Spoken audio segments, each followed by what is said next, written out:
자, 오늘 조선일보에 세계 경제에 무슨 인플레이션이 온다라고 말을 하며 인플레이션 공포가 미국의 소비자 물가가 4.2%나 급등해서 13년 만에 최고였다. 아무리 코로나에서 봉쇄가 해제됐다지만 이렇게 오를 수 있느냐? 소비가 그렇게 많이 늘어난 거냐? 그러면 인플레이션 이러면 일자리도 늘어나고 해야 될 건데 나머지는 그러지 않다. 그래서 이것이 돈이 많이 풀리고 또 이 기초 자원에 있어서 폭등이 지금 심화되면서 미국 백악관도 경고를 하고 심각하게 보고 있고 이 인플레이션에 대한 지적이 세계 정시를 갖다가 추락시키고 있어요. 안 오르는 게 없다. 원유 285, 구리 100%, 항공운임 50%, 국제 원유 가격 285%, 구리 108%, 컨테이너 선 운임 278%.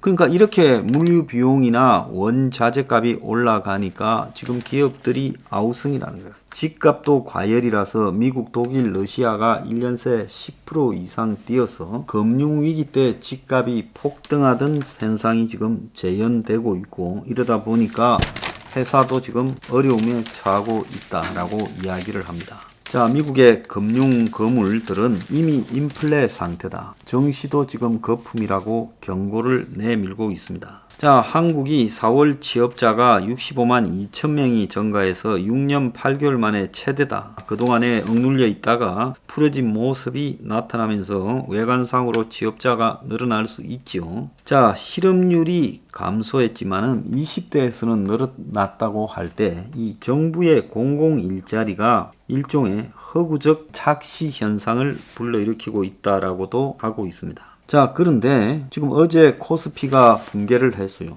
오늘도 코스피 코스닥 시장이 또 떨어지고 있습니다. 일본의 니케이 지수도 급락했고 그래서 이제 미국 연준은 경기가 회복이 안 됐는데 이런 인플레이션이 웬 말이냐, 올해는 안 갈 거라고도 이야기를 합니다. 근데 13년 만에 최고의 물가 상승을 미국 연준이 견디지 못하고 지금 금리를 상승시킬 가능성도 지금 크게 나오고 있습니다. 그래서 결국 이 스태그플레이션이다라고 분석이 될 건데 조금만 시간이 지나면요. 구리가 역대 최고고 옥수수 가격까지 50% 폭등을 했어요. 그래서 원자재 가격이 급등을 하고 있다는 겁니다. 그리고 이제 반도체가 또 공급난을 일으키고 있고 신차의 가격이 새차 가격이 올라가고 있고 또 미국 송유관에 대한 해킹을 하고 있다. 러시아 측에서 이런 문제 때문에 유가 상승이 지금 더 부추겨지고 있어요. 그래서 이제 이런 문제들이 생기는 원인 중에 하나가 코로나로 이 생산 시설이나 생산량 등이 스톱이 되었다가 또 노동력도 스톱이 되었다가 이것이 다시 가동이 되기 시작하니까 나타나는 수급 현상에서의 차질 문제다.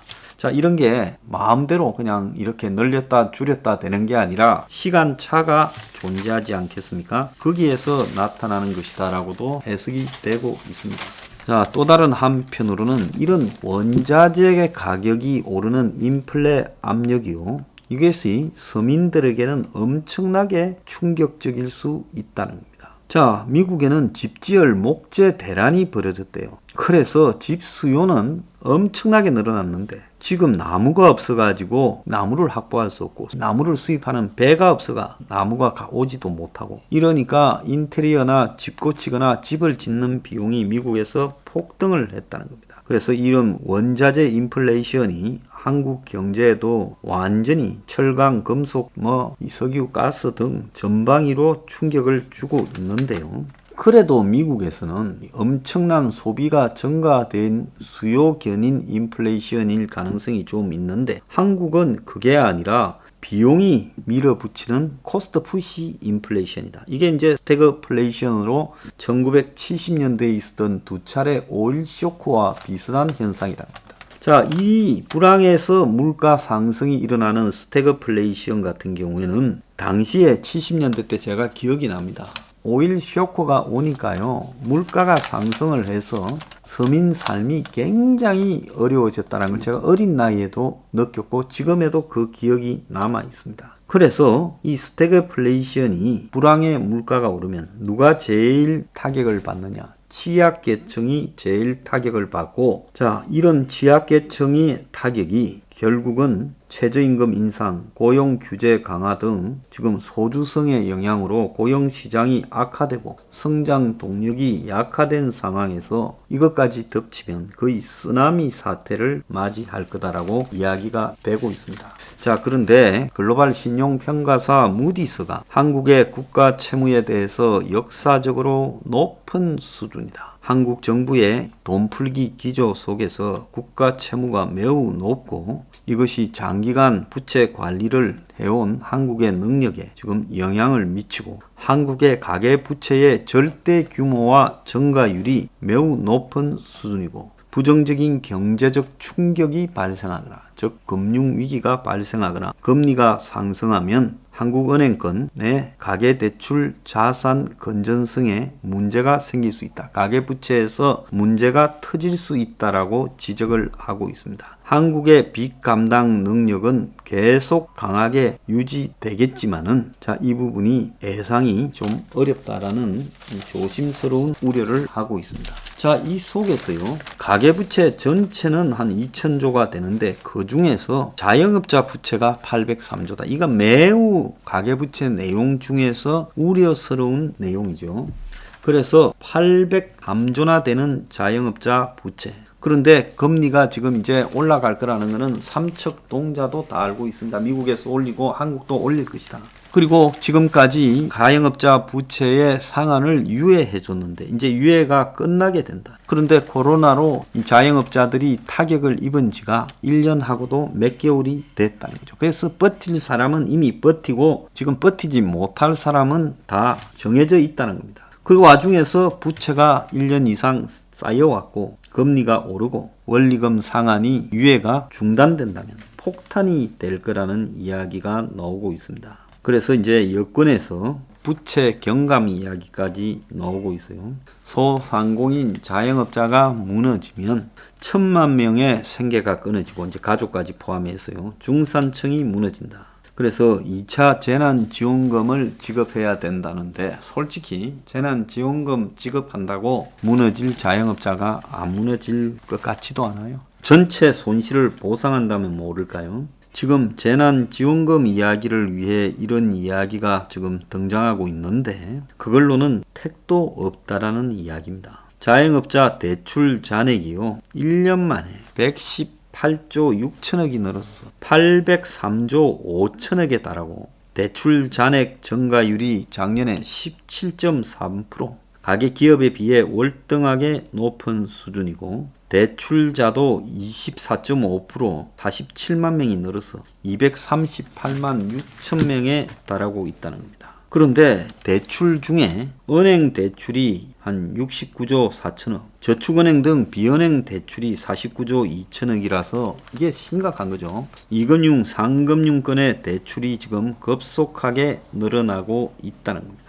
그런데 5대 시중은행의 중소기업 소상공인에 대한 대출 만기 연장 금액이 3월 말 70조가량 되고 원금 상한 유예와 이자 상한 유예는 7조 5천억으로 총 합쳐서 77조가 지금 문제라고 하고 있습니다.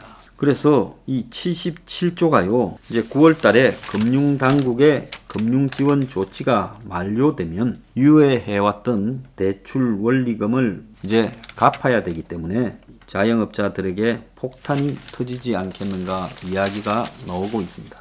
그런데 사람들은요, 겁도 없이 이제 이래 주거나 저래 주거나 마찬가지라고 생각을 하고 비투를 계속하고 있습니다. 그래서 SKI 테크놀로지라는 주식의 공모주에 전거금이 81조가 몰렸다는 거예요. 그 중에 대출금이 9조가 들어갔다는 겁니다. 그래서 어떤 언론들은 4월 달에 지금 가계 대출이 25조가 늘었다고 하고 있습니다.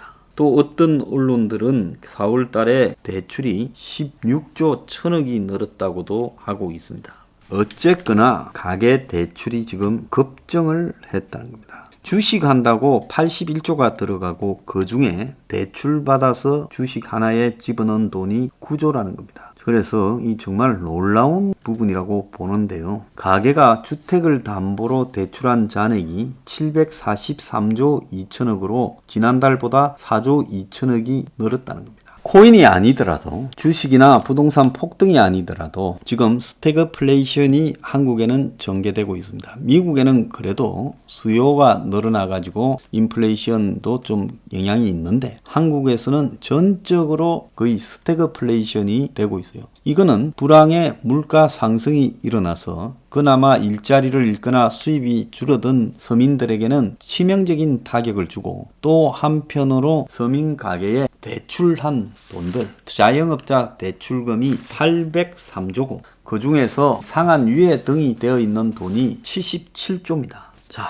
이런 상황에서 한 달 만에 가계 대출이 25조가 늘었고 부동산 담보 대출도 점점 늘어가고 있고 주식 하나 산다고 구조가 돈을 빌려가지고 투자가 되었다라는 이야기가 있습니다. 미국에서 인플레이션 쇼크가 되는 부분은 그래도 모든 것을 부정적으로 볼 수는 없지만은 결국 그것이 시중에 돈을 줄이기 위해서 금리를 올리는 쪽으로 가게 될 것은 거의 100%입니다. 시간 문제예요.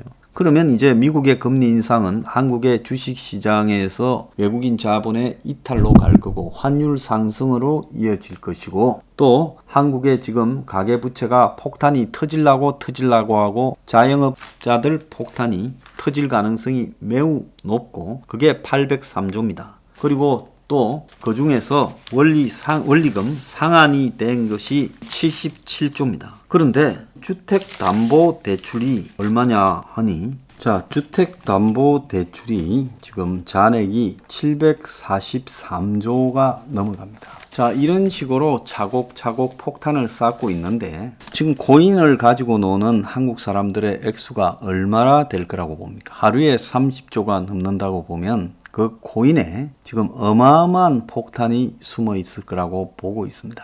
그래서 이래저래 시한폭탄은 째각째각 터지기 직전입니다.